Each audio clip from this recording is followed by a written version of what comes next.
Assalamualaikum warahmatullahi wabarakatuh dan selamat pagi. Bagaimana kabarnya hari ini anak-anak? Masih ingat yel-yelnya ya saat ibu tanyakan kabar, kalian jawab, "Aku sehat, aku hebat." Yes, ibu harap kalian selalu dalam keadaan sehat dan tetap semangat dalam melaksanakan pembelajaran di rumah. Baiklah anak-anak, sebelum kita memasuki pembelajaran kita pada hari ini, terlebih dahulu kita berdoa menurut agama dan keyakinan kita masing-masing. Dan untuk hari ini kita memasuki tema 2, subtema 1, pembelajaran kelima. Adapun tujuan pembelajaran kita pada hari ini yang pertama adalah siswa dapat menuliskan hasil pengamatan sederhana dengan benar.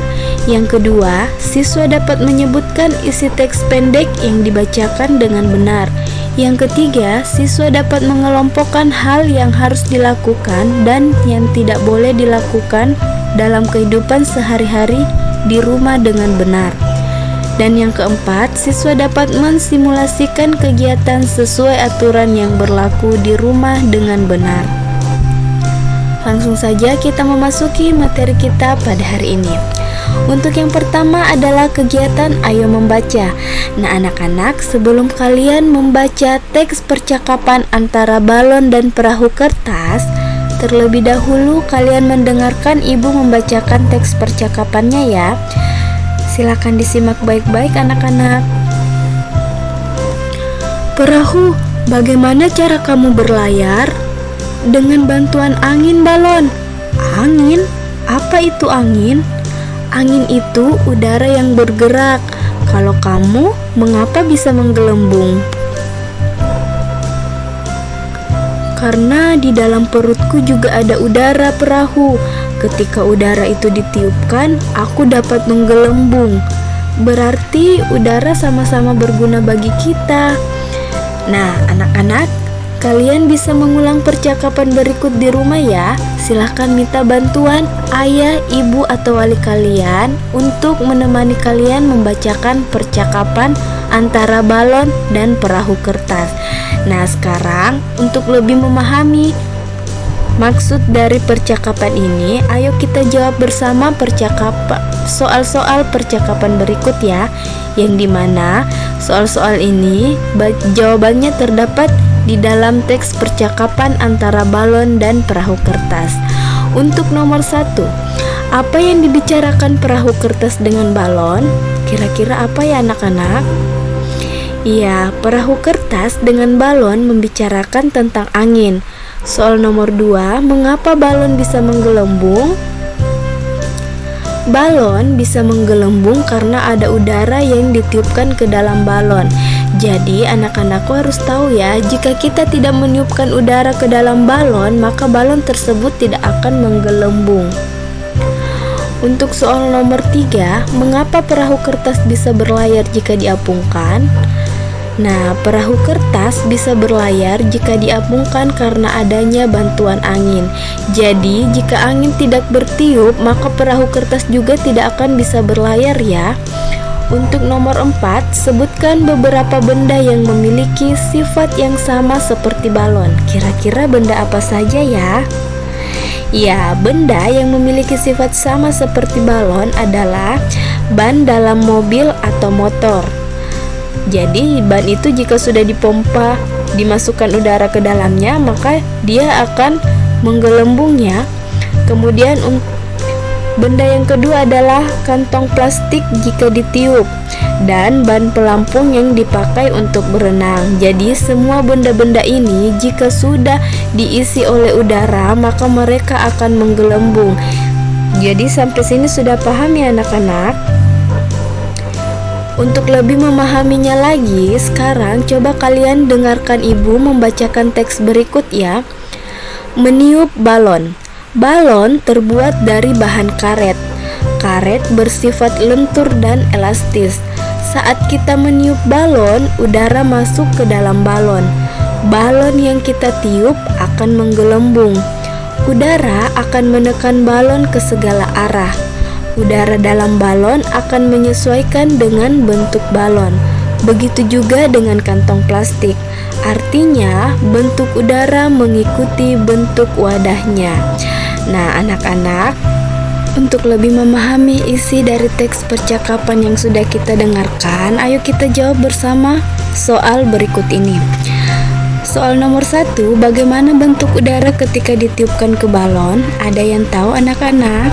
Jawabannya apa ya? Ya, bentuk udara akan sama seperti balon. Soal nomor 2, bagaimana bentuk udara ketika ditiupkan ke kantong plastik? Ya, bentuk udara akan sama seperti kantong plastik. Kita melangkah ke soal nomor 3. Apakah sama bentuk udara ketika ditiupkan ke balon dan kantong plastik?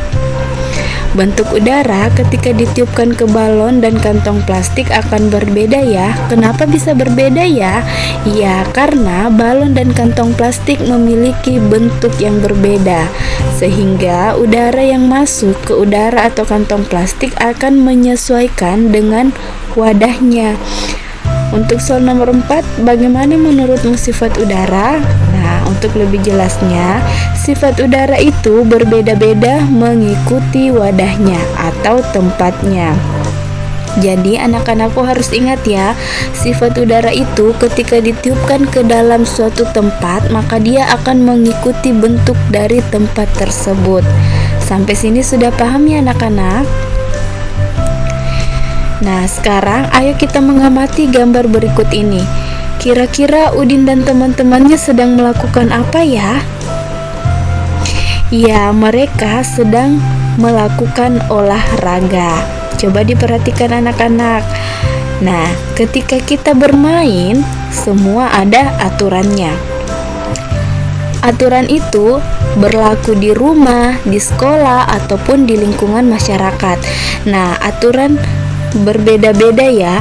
Jika di rumah Udin aturannya seperti ini, maka di rumah Edo juga aturannya berbeda, tergantung dari lingkungan mereka.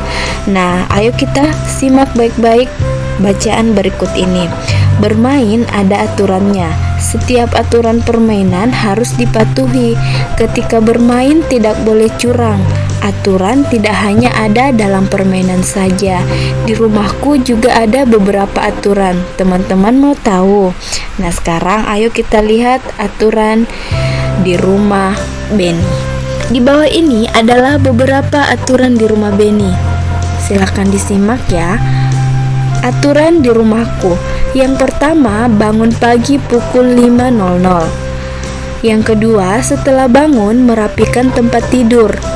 Yang ketiga, selalu minta izin bila berpergian. Yang keempat, dalam bermain tidak boleh lupa waktu. Yang kelima, setelah makan membersihkan meja dan mencuci piring. Yang keenam, sore hari membantu pekerjaan orang tua. Dan yang ketujuh, pukul 19.00 belajar dengan rajin. 19.00 itu sama dengan jam 7 ya, jam 7 malam ya anak-anak. Kemudian yang ke-8, pukul 21.00 tidur. Jadi pukul 21.00 sama dengan pukul 9 malam. Nah anak-anak, silahkan baca kembali aturan di rumah Beni ya. Baiklah, untuk tugas satu kalian ada di halaman 38 sampai 39, yaitu kalian silahkan melakukan percobaan mengenai sifat-sifat benda. Nah, alat dan bahan yang diperlukan adalah balon dan kantong plastik bening. Setelah kalian menyiapkan alat dan bahannya, silahkan lakukan cara kerjanya berdasarkan langkah-langkah yang sudah ada di buku kalian ya. Silahkan dibaca baik-baik cara kerjanya, kemudian berilah kesimpulan berdasarkan percobaan yang telah kamu lakukan. Mintalah bantuan ayah atau ibu untuk mendampingi kalian melakukan percobaan ini ya anak-anak. Kemudian untuk tugas 2 kalian ada di halaman 42, yaitu bagaimana dengan aturan di rumahmu. Kalian silahkan beri tanda centang pada kolom yang sesuai. Di sini ada 5 kegiatan. Nah, setiap kegiatan ini jika kalian menganggap kegiatan itu perlu dilakukan, maka silahkan Checklist pada kolom perlu dilakukan, dan jika kalian menganggap kegiatan itu tidak boleh dilakukan, maka silahkan checklist pada kolom tidak boleh dilakukan. Anak-anak sudah paham ya? Baiklah anak-anak, materi kita cukup sekian. Ibu harap kalian bisa memahami materi dan tugas-tugas kalian pada hari ini. Jangan lupa ucapkan terima kasih kepada ayah, ibu, atau wali kalian yang telah mendampingi kalian belajar di rumah. Dan anak-anakku tetap semangat ya dalam melaksanakan pembelajaran di rumah. Lebih dan kurangnya mohon dimaafkan. Sekian dan terima kasih. Assalamualaikum warahmatullahi wabarakatuh.